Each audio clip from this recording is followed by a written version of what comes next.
செகண்ட்ஸ்ல car வாங்குற இன்ட்ரெஸ்ட்ல இருக்கீங்களா? ஒரு நல்ல காரா நீங்களாவே எப்படி செக் பண்ணி வாங்குறதுன்னு பார்க்கலாமா? கம்பல்சரி சிங்கிள் ஓனரா இருக்கணும். 50,000 கிலோமீட்டர்ஸ்குள்ள டிரைவ் ஆன வண்டியா இருக்கணும். ஃபார் எக்ஸாம்பிள், நீங்க ஒரு காரை சூஸ் பண்ணிட்டீங்க அப்படின்னா அந்த காரோட வெஹிக்கிள் நம்பரை சர்வீஸ் சென்டர்ல கொடுத்து அந்த வெஹிக்கிளோட ஃபுல் ஹிஸ்டரி வாங்குங்க. லாஸ்ட் சர்வீஸோட கிலோமீட்டரும் இப்போ கரண்ட் கிலோமீட்டரும் மேட்ச் ஆகுதான்னு செக் பண்ணிக்கோங்க.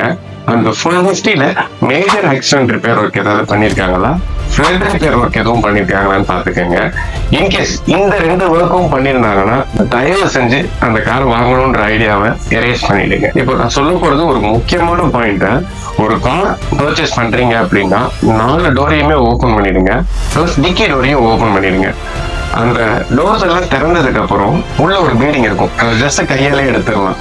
அந்த இடத்துல இப்போ நான் காட்டுற மாதிரி ஸ்பாட் வெல்டிங் இருக்கும். இந்த ஸ்பாட் வெல்டிங் மார்க் இல்லைனாலும் இதுக்கு பதிலா கேஸ் வெல்டிங் மாதிரி ஏதாவது மார்க்ஸ் இருந்ததுனாலும் தயவு செஞ்சு அந்த கார் பர்ச்சேஸ் பண்ணாதீங்க.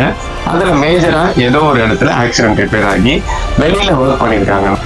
அதே மாதிரி அந்த பீடிங்கை ரிமூவ் பண்ணி பாத்தீங்கன்னா அந்த இடத்துல ஹெவியா ரஸ்டா இருந்ததுனாலும் காரை பர்ச்சேஸ் பண்ணாதீங்க. எப்பவுமே ஒரு காரை செகண்ட்ஸ்ல பர்ச்சேஸ் பண்றீங்கன்னா ஒரு ட்ரெயின்டு மெக்கானிக்கோட சஜஷன் இல்லாம வாங்காதீங்க.